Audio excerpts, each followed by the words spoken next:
अस्सलाम वालेकुम नाज़रीन, जैसे कि आप जानते हैं सुप्रीम कोर्ट ने ऐलान किया है कि जब तक कोर्ट का फैसला नहीं आ जाता हमज़ा शहबाज अबूरी वज़ीर आला हैं। क्या हमज़ा शहबाज शरीफ कोई नई गेम करेंगे? क्या हमज़ा शहबाज शरीफ कोर्ट के फैसले को मानेंगे या फिर नहीं मानेंगे, या फिर हमज़ा शहबाज शरीफ के साथ ही कोई गेम खेली जा रही है? इत्तेहादियों की तरफ से हमज़ा शहबाज शरीफ को फंसाया जा रहा है।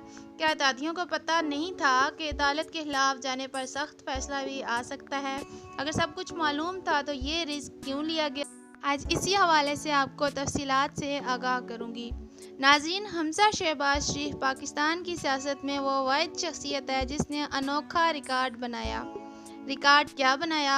2 दफ़ा हलफ उठाया और दोनों ही दफ़ा हलफ उठाने के बाद अबूरी वज़ीर आला बन गए। सुबह 8 बजे हलफ उठाते हैं और शाम 4 बजे अबूरी वज़ीर आला बन जाते हैं। ये भी एक अलग रिकॉर्ड है। अब सवाल ये है कि हमज़ा शहबाज शरीफ या फिर उनके इत्तेहादियों या फिर डिप्टी स्पीकर को ये मालूम नहीं था कि अदालत के हुक्म के खिलाफ जाने का क्या नतीजा निकलेगा। सब कुछ जानते बूझते रिस्क क्यों लिया गया? अब इन पर एक चीज़ तो वाज़ेह हो गई है कि अदालत की तरफ से किसी सूरत कोई रिलीफ नहीं मिलेगा। अब उन्होंने अपने प्लान पर काम करना शुरू कर दिया है और अदालत पर प्रेशर डालने की भरपूर कोशिश की जा रही है। मरियम नवाज शरीफ की जानिब से अदलिया को शदीद तनकीद का निशाना बनाया जा रहा है और धमकियां भी दी जा रही हैं। मरियम नवाज शरीफ जो 4 दिन पहले तक तो अदलिया के गुन गा रही थी, अब अदालत पर इंतहाई सख्त अल्फाज में तनकीद कर रही है। इनको अब ये साफ नज़र आ रहा है कि पीर या मंगल के बाद हमज़ा शहबाज शरीफ वज़ीर आला नहीं रहेंगे, बल्कि चौधरी परवेज़ इलाही वज़ीर आला होंगे।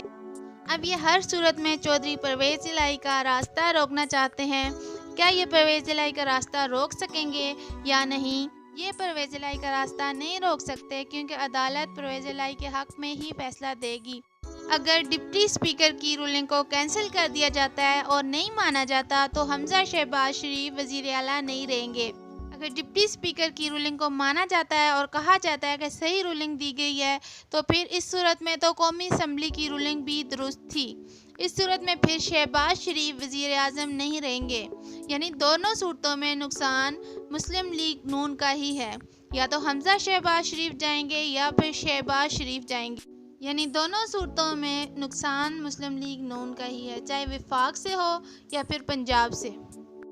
अब एक और बड़ी खबर चल रही है कि अक्टूबर में इलेक्शन पर गौर किया जा रहा है और गैर जानबदार हलकों को बिठाकर इलेक्शन की डेट फाइनल की जाएगी।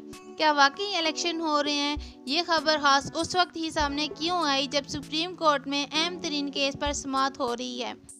यह खबर भी अवाम को बेवकूफ़ बनाने के लिए चलाई गई है ताकि अवाम एहतजाज न करे और सुप्रीम कोर्ट प्रेशर में आकर कोई सख्त फैसला न दे। ये खबर सिर्फ अदालत के फैसले पर असरअंदाज होने के लिए चलाई गई। अगर वाकई इलेक्शन करवाने होते तो सीधा इलेक्शन का ऐलान कर दिया जाता।